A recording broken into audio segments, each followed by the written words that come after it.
पंजाब के साबिक गवर्नर सलमान तासीर के बेटे शान तासीर ने अपने वालिद के कत्ल पर खून बहा की पेशकश मुस्तरद कर दी है। साबिक गवर्नर को तौहीन रिसालत के मुकदमे की एक ईसाई मुलजिमा की हिमायत पर कत्ल किया गया था। उनके बेटे शान तासीर ने इस कत्ल के लिए मजहबी जमातों की तरफ से खून बहा की पेशकश मुस्तरद कर दी है।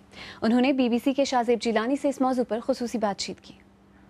देखिए, मैं इन तमाम जमातों से और जो उनके कायदीन उस प्रेस कॉन्फ्रेंस पर मौजूद थे, मेरा इन सब से सवाल है कि ये ख़ुद क्या अपने बाप के खून का सौदा खुद करेंगे? कौन अपने बाप के खून का सौदा करेगा? अगर मुझसे पूछा जाए तो मैं तो किसी भी पाकिस्तानी के खून का सौदा नहीं करूँगा। बाप तो फिर भी बहुत मुक़द्दस रिश्ता होता है। इसलिए मैं चाहता हूँ कि इससे पहले कि ये पेशकश आगे बढ़े और ये जमातें अपना वक्त ज़ाया करें और अपने पैसे ज़ाया करें, वकीलों की फ़ीस दें, ये ऐसा ऑफ़र देने के लिए मैं चाहता हूँ मैं पहले ही इन्हें बहुत वाज़े तौर पर बता दूँ कि ऐसा ऑफ़र देने की कोई ज़रूरत नहीं है। ऐसा ऑफ़र एंटरटेन बिल्कुल नहीं होगा।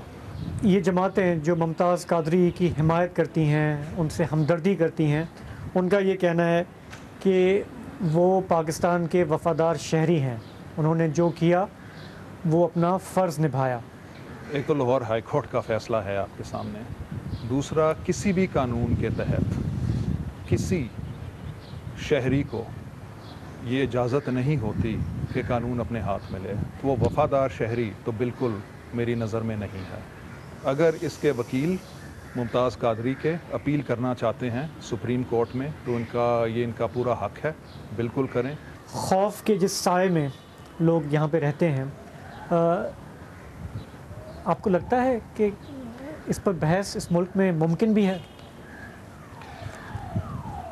देखें, जुल्म और ज़्यादती मेरे ख़ानदान के साथ हुई है, मेरे बाप को मारा गया है, लेकिन फिर भी मैं अपने बच्चों के खातिर, आपके बच्चों की खातिर, हमारी आने वाली नस्लों की खातिर पाकिस्तान के तमाम जय्यद उलमाए इकराम से सच्चे दिल से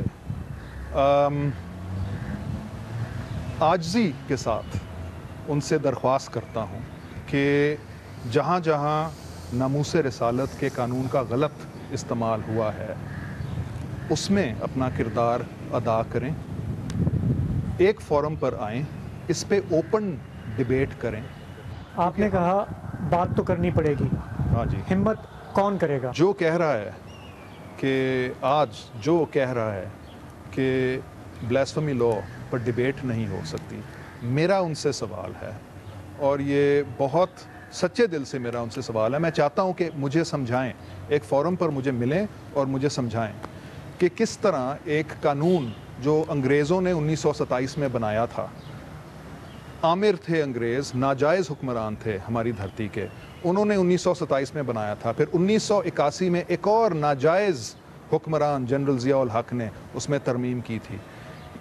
ऐसे कानून पे किस तरह हो सकता है कि बात नहीं हो सकती? ये मेरा सवाल है उनसे। मैं किसी की तौहीन नहीं कर रहा ये सवाल पूछ के, मैं कुछ अपनी तरह राय नहीं दे रहा, मैं सिर्फ सवाल पूछ रहा हूँ। ये मेरा ओपन सवाल है उलमाए इकराम से, इन सुन्नी जमातों से।